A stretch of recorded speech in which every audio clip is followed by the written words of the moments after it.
Acabamos de falar que a base da política econômica no Ocidente é de recuperar um poder do Estado para permitir um aumento da produção industrial desses países ocidentais, para diminuir a necessidade de importações da China. E a China está percebendo isso tudo, né? Ela está entendendo que o jogo econômico e político internacional visa conter o seu crescimento e a sua consolidação como a maior economia do mundo. Então, como resposta, a China vem procurando parceiros. E aqui o New York Times reconhece que o estreitamento de laços entre China e Rússia se dá por conta dessa percepção de que o Ocidente, encabeçado pelos Estados Unidos, está cada vez mais se unindo contra esses dois países. Então, aquela Bidenomics, que tem um lado econômico de maior intervenção estatal para combater a China,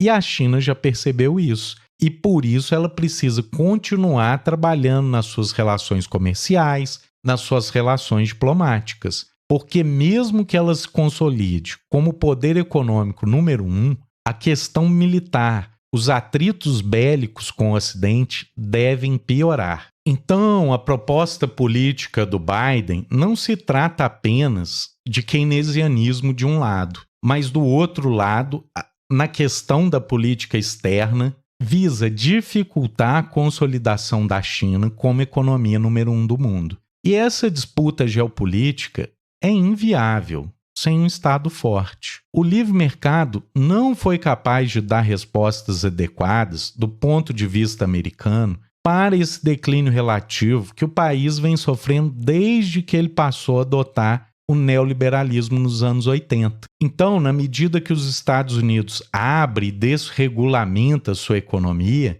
isso leva a um empobrecimento da sua classe média, diminuindo a importância do consumo interno para o crescimento econômico. E do outro lado do mundo, a China estava fazendo o inverso disso, fazendo política industrial, fazendo política de recuperação da renda dos trabalhadores, investindo em infraestrutura, e isso hoje coloca a China como uma economia capaz de rivalizar, de disputar a primazia na economia global. E o Bidenomics é uma tentativa de frear essa tendência dos últimos 30 anos. Mas é óbvio que essa proposta americana de conter a China e de frear a decadência da influência americana no mundo levanta muitas dúvidas, porque é conhecido desde os anos 50 o conceito de mútua destruição garantida. Então, duas potências nucleares se enfrentando militarmente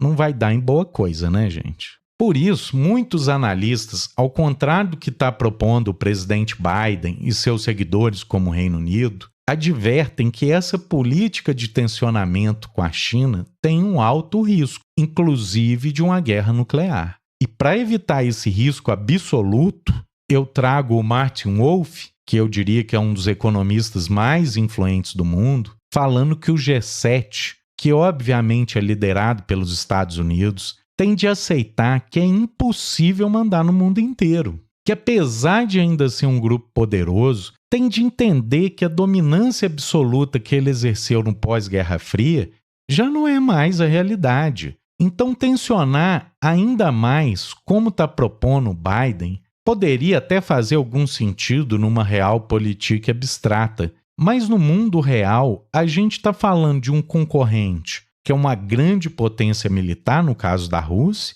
e a maior economia em paridade de poder de compra no mundo hoje, que é a China. Então, se for para porrada, isso vai dar muito errado. E aí,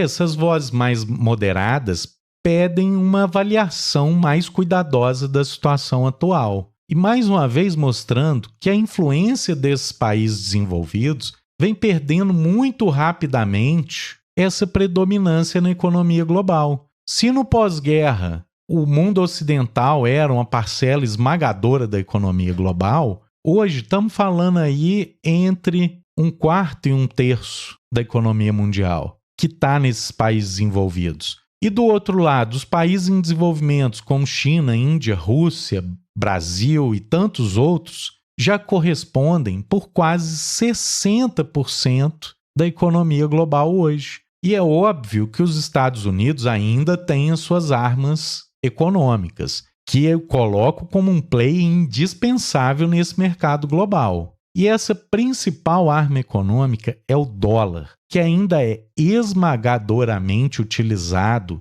no sistema financeiro internacional. Isso dá uma aparência de tamanho para os Estados Unidos muito maior do que a de fato ele tem na economia real. Então, o poder financeiro americano é muito maior do que o poder econômico americano. E isso tende a se aprofundar no futuro, quando a gente vê, por exemplo, o estado da indústria chinesa em setores de ponta comparado aos outros países. Então, eu apresento esse primeiro dado aqui, que é o percentual de terras raras, muito usado para a produção de baterias, para a produção de eletrônicos de última geração, que precisam desses insumos muito específicos, como essas terras raras. E a China já é 60% do mercado global de terras raras, para mostrar que na questão de energia renovável, no qual os Estados Unidos quer correr atrás com as políticas do Joe Biden, a China vem dando um baile nesse setor. E mais um dado impressionante da capacidade industrial chinesa no setor de energias renováveis, como vem crescendo o número de painéis fotovoltaicos na China. Em 2021, foram instalados, aí, vamos arredondar, 50 gigawatts de painéis solares. E só no quarto trimestre de 22 já foram quase 40. Então é um crescimento muito forte, quase exponencial, mostrando que a China é um player incontornável nessas cadeias globais e que essa busca pela escalada das tensões pode levar a grandes prejuízos econômicos e, para não dizer, a um conflito de larga escala. Então a China é cada vez mais incontornável na economia real. Mas também vou trazer aqui mais um elemento no mercado financeiro,